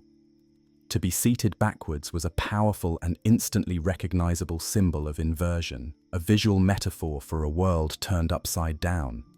He would be forced to hold the animal's tail as if it were reins, while holding a distaff, the tool used for spinning wool, as a mock scepter, a symbol of the female work he had allowed to dominate his household. His wife, or a man dressed as a woman, might walk alongside, theatrically beating him with a large ladle or a broom, a public performance of her domestic tyranny for all to see. The procession would then wind its way through the entire village, ensuring that the maximum number of people witnessed the humiliation. The goal was to shame the couple so profoundly that they would be forced to revert to their natural roles, a brutal form of community-enforced gender therapy.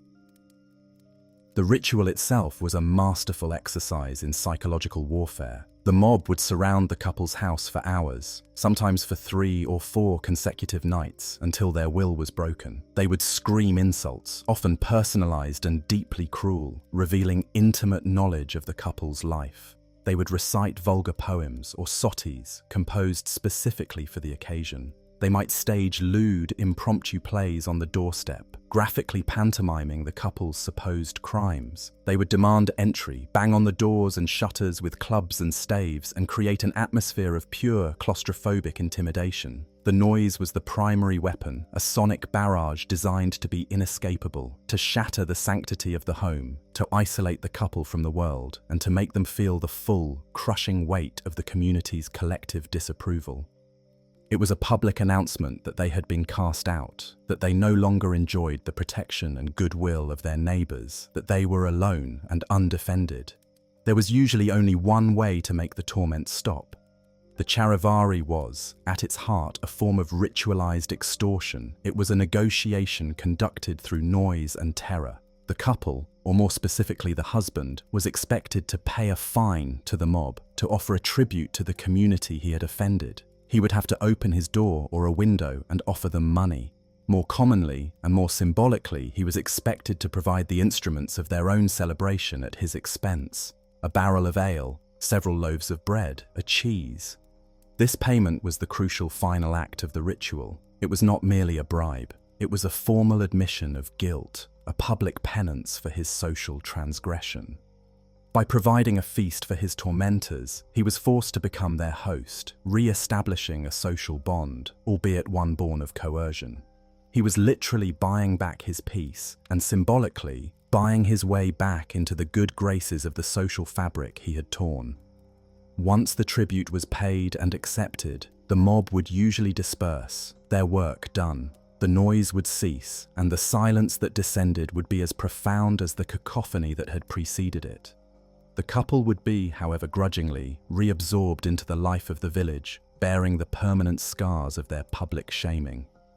The charivari, in all its brutal and bizarre glory, reveals a raw and unsettling truth about the medieval world. It demonstrates that the official powers, the priest in his church, the lord in his manor, had their limits. They could sanction a marriage with law and sacrament, but they could not force the people to accept it. The community held its own court, in the street, with a legal code that was unwritten but universally understood. Its punishments were immediate, terrifying, and deeply personal. It was a way for the disenfranchised, particularly the young, landless, and unmarried men of the village, to exert power and enforce the social norms that benefited them. It was a deeply conservative institution, a violent reaction against any change or deviation from traditional roles. And yet, it was also a kind of safety valve, a way to release the social tensions over property, sex, and power that were constantly simmering beneath the surface of village life. It was the voice of the collective, at its most brutal, its most creative, and its most weird. And it serves as a chilling reminder that a medieval wedding was not truly over, the union not truly safe, until one had passed the final, unwritten test, the judgment of one's neighbors. Their silence, the simple, blessed absence of the rough music, was perhaps the most important wedding gift of all. We have journeyed through a world where marriage was a contract signed in the nursery, a public performance at the church door, a legal minefield of forbidden kin, and a fragile state policed by the terrifying roar of the charivari. It would be easy to conclude from this litany of weirdness that medieval marriage was an institution devoid of any recognizable human emotion. We see politics, economics, law, and superstition, but we strain to find a flicker of what we now consider the very heart of marriage: love. Was there no room for affection, for companionship, for genuine, passionate love in this rigid, pragmatic system? The answer is as complex and strange as the period itself. Love was not the reason for marriage, but that does not mean it was absent from marriage. It existed, but it occupied a different, often secret, and sometimes dangerous space. To find it, we must look not at the marriage contracts, but into the strange and beautiful world of courtly love. The concept of courtly love, or finamours in the original Occitan language of southern France where it first flourished, is one of the most bizarre and influential inventions of the Middle Ages. It was a highly stylized and revolutionary new way of thinking about romantic relationships. One that emerged not from the church or the law courts, but from the lyric poetry of the troubadours and the epic romances recited in the halls of the nobility from the 12th century onwards. And its most radical, most central and most dangerous idea was this: true, noble, elevating love was, by its very nature, adulterous. This is the foundational weirdness of courtly love. The poets and storytellers created an elaborate code of conduct, a veritable art of love that was fundamentally incompatible with the institution of marriage. Andreas Capellanus, a 12th century writer whose book De Amore, about love, became the definitive, if somewhat satirical, handbook on the subject, stated it plainly in one of his rules of love: marriage is no real excuse for not loving. What he meant was that the love he was describing could not and should not be confused with the mundane, practical obligations of a husband and wife. The love of a spouse was a duty, a debt, debitum, owed for the purposes of procreation and household management. Courtly love, by contrast, was a freely given gift. It was a choice, an overwhelming passion, an ennobling spiritual quest. And because noble marriages were arranged for political and dynastic reasons, with no consideration for personal choice, it was axiomatically impossible for such a high and noble love to exist within them. Therefore, true love had to be sought outside the marital bond. The object of a knight's courtly devotion was almost always a married woman, and typically the wife of his lord. This was not a system designed for seduction in a crude sense. It was a game of supreme romantic sublimation. The knight, the amant, would pledge his undying service to his chosen lady, his domina, a feminine form of lord. He would wear her colours in the tournament, fight battles in her name, and compose agonizingly beautiful poems detailing his suffering and devotion. His love was a secret, a precious and dangerous treasure that had to be hidden from the lousengiers, the jealous gossips and spies of the court. The relationship was meant to be one of perpetual, exquisite yearning. The lady was to remain distant, unattainable, and demanding. She would set him impossible tasks to test his worthiness, sending him on perilous quests or demanding feats of arms. His suffering was the proof of his love's sincerity. The longing, not the consummation, was the point. This was a complete inversion of the normal power dynamic. In the real world, a knight was his lord's vassal, and the lord's wife was a remote and superior figure.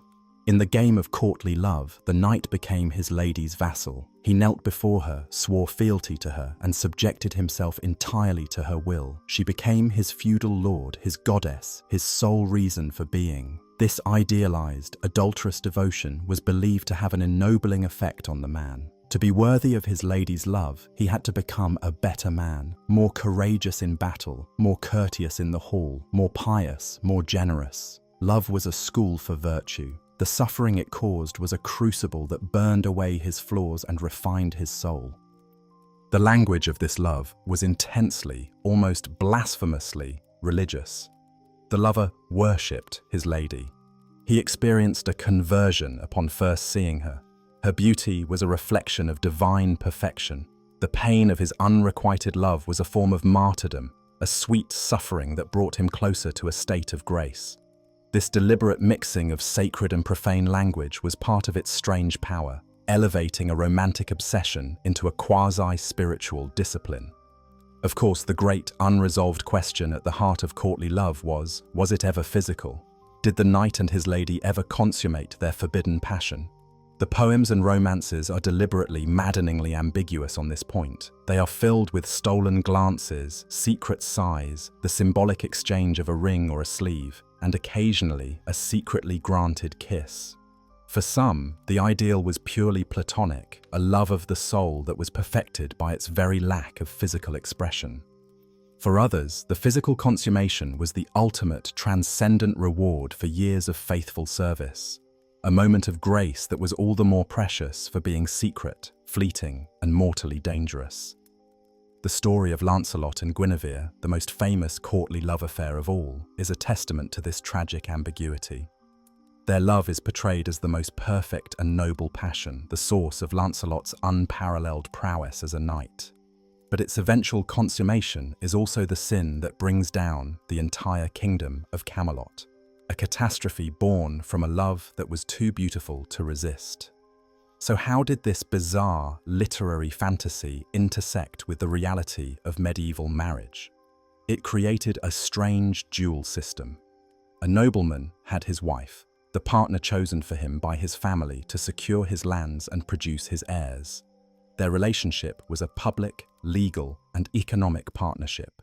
He was expected to treat her with respect, protect her, and manage their shared assets. But for emotional fulfillment, for passion, for the intoxicating ideal of romantic love, he might look elsewhere, playing the elaborate, dangerous game of courtly love with another man's wife. This does not mean every knight was having an affair. For many, courtly love was likely more of a social performance, a fashionable way of speaking and behaving, a veneer of sophisticated romance laid over the brutal realities of their lives. It was a language of flirtation that allowed for emotional expression in a world that otherwise offered few outlets for it. But for women, the idea of courtly love was truly revolutionary and deeply weird. In the real world, a noblewoman's life was defined by passivity and obedience. She was a pawn in her family's dynastic games, her body an asset to be bartered, her will entirely subordinate to that of her father and then her husband. The world of courtly love, even if only a fantasy, offered her a taste of power she could find nowhere else. In these poems and stories, she was the one in charge. She was the dominer, the judge, the one who held the man's fate in her hands. She could demand, test, and reject. This literary fantasy gave noble women a script, a language, and a justification for having an emotional life independent of their husbands. It validated their desires and placed them at the very center of the moral universe. It's no coincidence that the culture of courtly love flourished under the patronage of powerful and intelligent noblewomen like Eleanor of Aquitaine and her daughter Marie de Champagne. They were the intended audience for these stories, and the fantasy of power and romantic centrality must have been intoxicating. The existence of this elaborate, alternative world of love puts the institution of medieval marriage in a strange new light. It suggests that medieval people were keenly aware of a fundamental lack in their own marital arrangements. They knew that passion, choice, and desire were missing, so they created a rich and complex fantasy world where those things could thrive. The weirdness is that this fantasy world was built on the foundation of adultery. It was as if the culture had collectively decided that marriage was for property and procreation, while love was an illicit, secret, and far more exciting game to be played on the side. However, we must be careful not to completely dismiss the possibility of love within marriage itself. While courtly love idealized the unattainable, there is evidence of another, quieter kind of love: conjugal affection. The Church, while insistent that love was not a prerequisite for marriage, certainly taught that it ought to be a consequence of it. Preachers and moralists encouraged husbands and wives to cultivate a relationship of gentle affection, mutual support, and companionship. This was the love of charity, a calm and steady bond forged through shared experience and Christian duty, a stark contrast to the wild, selfish passion of courtly romance. We catch glimpses of this conjugal love in letters, wills, and epitaphs. We read of husbands and wives who refer to each other as "my dearest companion" or "my beloved." We see wills where a man leaves his wife far more than the legally required dower, entrusting the entire estate and the future of their children to her wise and loving care. We see tomb effigies where the husband and wife lie side by side, their stone hands clasped in a gesture of eternal partnership. These are signs of a deep and abiding affection that grew over years of a shared life. a love that was perhaps less spectacular than the grand passions of romance, but no less real. It was a pragmatic love, born of familiarity and interdependence, a quiet warmth found within the cold, hard shell of the arranged marriage. The ultimate weirdness, then, may be the medieval capacity to hold all these conflicting ideas at once. A marriage system based on loveless pragmatism, a literary culture that glorified adulterous passion, and a Christian morality that encouraged a quiet, companionate love to grow in the cracks between the two. Love wasn't the way in, but for the lucky, it could sometimes be found on the inside. We have come to the end of our long and strange journey. We began in the silent, gilded chamber of a nursery, with a vow made between two children whose hands were moved like puppets and whose voices recited words they could not possibly comprehend. We have followed the bride, a magnificent mobile treasury, as she walked through the gauntlet of a community's gaze, her every jewel and thread a declaration of worth. We stood in the wind and the sun at the church door, a public space for a public contract, and heard the vernacular vows that bound not just two people, but two fortunes, two political futures. We have tiptoed through the legal and spiritual minefield of forbidden kin, where a forgotten great-great-aunt or a godparent's cousin could retroactively erase a lifetime of partnership. We felt the suffocating presence of the community, a force that could shower a couple with blessings of wheat one day and besiege their home with the terrifying rough music of the charivari the next.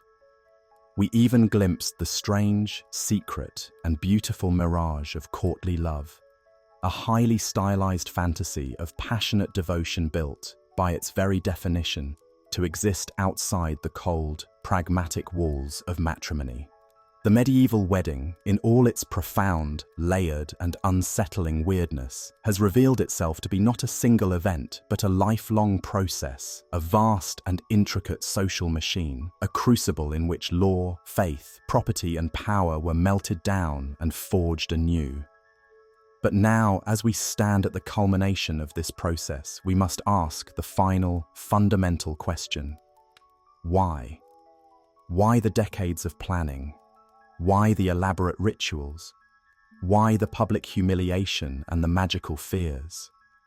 Why the intricate legal webs and the adulterous fantasies? It was all, in the end, directed toward a single, all-important, non-negotiable, and terrifyingly fragile goal: the creation of a legitimate heir. In the world of the medieval aristocracy, and for every family of property that mimicked their ways, a marriage without children, specifically without a healthy son to carry on the name, to inherit the land, to wear the title, was a catastrophic failure. It was a nullified investment, a broken treaty, a dynasty's death sentence. The heir was not merely a consequence of the marriage, he was its entire purpose. He was the point of the machine. He was the living, breathing culmination of the process, the ultimate justification for the alliance, and the only acceptable proof of its success.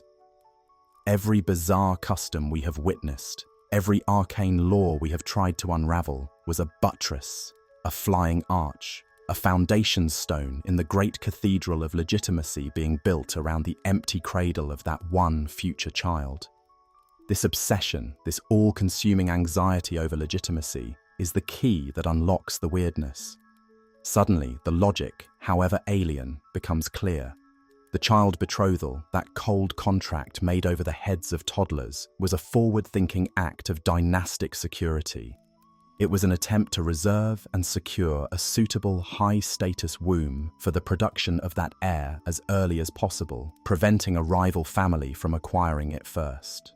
It was a long-term investment in a biological future. The public procession through the streets, with the bride's dowry on display and her family's tapestries hanging from every window, was a performance of the union's value, a way of impressing its importance upon the public mind. The church door ceremony, with the entire community as witness, was the most critical act of record-keeping in a largely pre-literate society. The record was not a piece of paper in a dusty file. It was the living collective memory of the 100 or more people who stood and watched and heard the vows in their own language. Their memory was the legal defense against any future whispers that the marriage had not been properly conducted. It was this public memory that would validate the heir's claim. The terrifyingly broad prohibitions of consanguinity and affinity, which seemed a recipe for legal chaos, were also, at their root, an expression of this deep-seated fear of corrupted bloodlines. The belief, however unscientific, was that breeding too close to home, mixing blood that was already too similar, would produce weak, sterile, or monstrous offspring, children unfit to rule or even to survive. The laws were a spiritual and legal quarantine, designed to force the cross-pollination of families and ensure the health of the aristocratic stock, even as they created a system that could be manipulated for political gain. And the bedding ceremony, that most intimate and yet most shockingly public of all the rituals, was the final, physical seal upon this quest for legitimacy.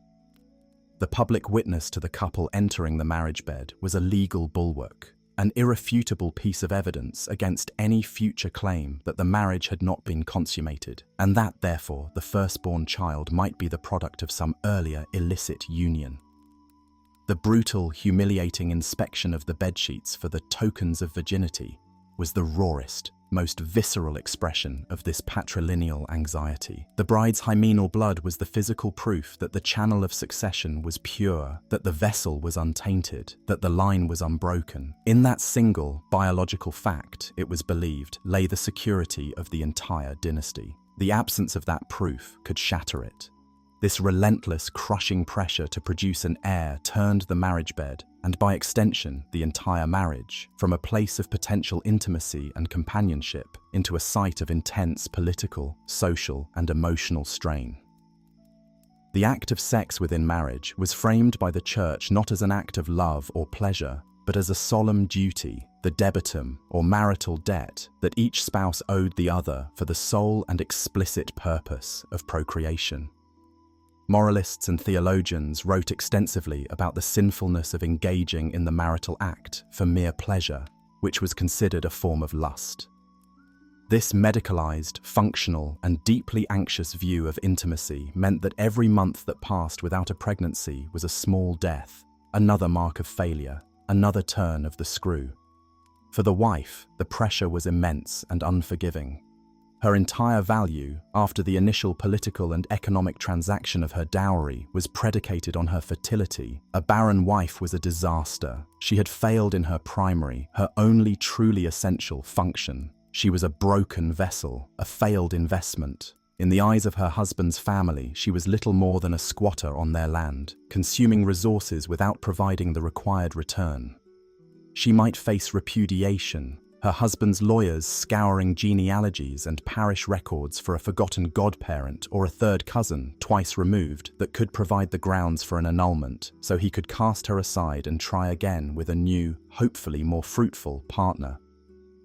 Socially, she would be an object of a particular kind of cruel pity, her barrenness often interpreted by the superstitious as a clear sign of God's displeasure, a visible punishment for some hidden, personal sin.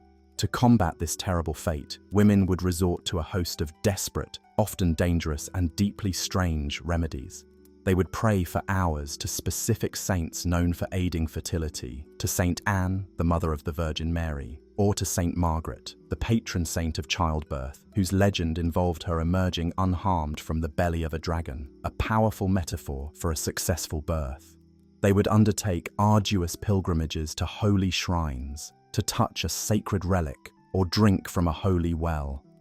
And they would turn to the older, darker world of folk magic, consuming bizarre and often disgusting potions made from powdered animal wombs, mandrake root, hare's testes, or other substances believed to provoke conception. They would wear amulets made of eagle stones or magnets and subject themselves to strange rituals timed to the phases of the moon, all in a desperate, frantic attempt to fulfill the one role that society demanded of them. But the failure could also be the husband's, and the terror of this possibility was just as profound. While a husband's impotence could be grounds for an annulment, the social stigma attached to it was enormous, especially for a man of the warrior class. Virility and lordship were inextricably linked. A man who could not perform his marital duty was seen as less of a man, his martial prowess thrown into doubt, his authority weakened. A lord who could not produce an heir was a lord whose line was ending. He was a dynastic dead end. His rivals would circle like vultures. His vassals might begin to look elsewhere for a more secure future. This deep-seated fear of male failure and the shame associated with it helps to explain the widespread legal and social reality of maleficium, the curse of impotence cast by a witch. It was a vital social fiction. It was easier and far less shameful for a man and for the community to blame a sterile marriage on the malevolent external magic of an enemy, a jealous rival, a spurned lover, a strange old woman on the edge of the village, than to admit to a personal, physical, and deeply shaming inadequacy. The accusation of witchcraft was a desperate psychological and social defense mechanism, a way to deflect the shame of an heirless marriage by transforming it into a battle against the forces of evil. And when an heir was finally, miraculously born, the anxiety did not end, it merely shifted its focus. In a world with appallingly high rates of infant and child mortality, the child's survival was a matter of constant, nerve-wracking vigilance. The first few years of life were a perilous journey through a landscape of fevers, plagues, and accidents. But even if the child survived, the weirdness of the system and its laws of inheritance could produce bizarre and tragic outcomes. The system of primogeniture, where the eldest son inherited everything, the title, the lands, the power, was designed to keep large estates intact and prevent the fragmentation of power.